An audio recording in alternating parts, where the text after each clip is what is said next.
তো এখন 6 মাসে কমবে তো কিছু, বাড়ে কেন? এর আগে ওনারা বলতেন, আমরা বলি নাই, ওনারা বলতেন যে নির্বাচন হয়ে গেলে সব কিছু ঠিক হয়ে যাবে। তো নির্বাচন তো হয়ে গেল, 6 মাসও চলে গেল, এখন ঠিক না হয়ে বেটিকটা বাড়তেছে কেন? কিছু ভালো কাজ যদি হয়েও থাকে, কিন্তু জনজীবনের এই সাফারিংগুলার নিচে এগুলো সব চাপা পড়ে যাচ্ছে।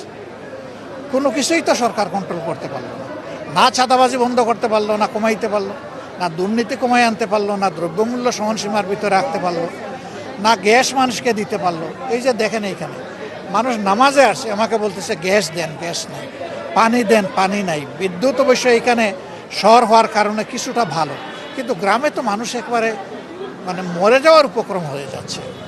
আমরা এগুলা নিয়ে মনে করি যে সংসদে অর্থবহ আলোচনা করা উচিত এবং সবাই মিলেমিশে এগুলা সমাধানের পথ বাইর করা দরকার। এবং সরকার কতটুকু সফল বা বিফল এটা জনগণ মূল্যায়ন করবে, আমরা এটা জনগণের উপরে ছেড়ে দিই। বিরোধী দল হিসাবে আমরা একটা কথা বললে ওনারা বলবে বিরোধিতার খাতিরে বিরোধিতা। Late the people to decide the matter.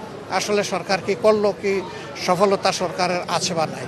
আর বিরোধী দল আমাদের দেশে আজগুবি একটা দেখলাম যে সরকারি দলের কেউ কেউ বলে যে বিরোধী দলের পতন ঘটাবে। দুনিয়ার কোনো জায়গায় এটা কেউ বলছে কিনা আমি জানি না।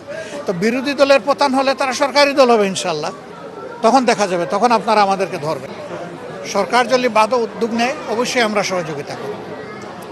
সরকারের সকল উদ্যোগ খারাপ এটা আমরা বলবো না, কিন্তু জনজীবনের যে সাফারিংগুলো এটা আসলেই অতিষ্ঠ। আপনারা কতটুকু সফল? আসলে বিরোধী দল সফল হয় না, সফল হয় সরকার। সরকারকে, দেশকে ভালো কাজে সহযোগিতা করার দায়িত্ব হইল বিরোধী দলের। আমি আজকে জুম্মায় আসার আগেই ভারপ্রাপ্ত স্পিকার যিনি আছেন তাকে আমি ফোন করেছি এবং আমি বলেছি যে সংসদের অধিবেশন জরুরিভাবে ডাকেন। এখন দেশে যে সংকটগুলো চলতেছে, জ্বালানি, গ্যাস, তারপরে বিদ্যুৎ, পানি, আইনশৃঙ্খলার অবনতি, দ্রব্যমূল্যের ঊর্ধ্বগতি এবং চুরি ছিনতাই যেগুলো চতুর্দিকে শুরু হয়েছে, চাঁদাবাজি, ঘাটে ঘাটে বিভিন্ন মাত্রার দুর্নীতি, সরকারের লোকেরাই স্বীকার করতেছেন যে দুর্নীতি বেড়েছে, কমে নাই।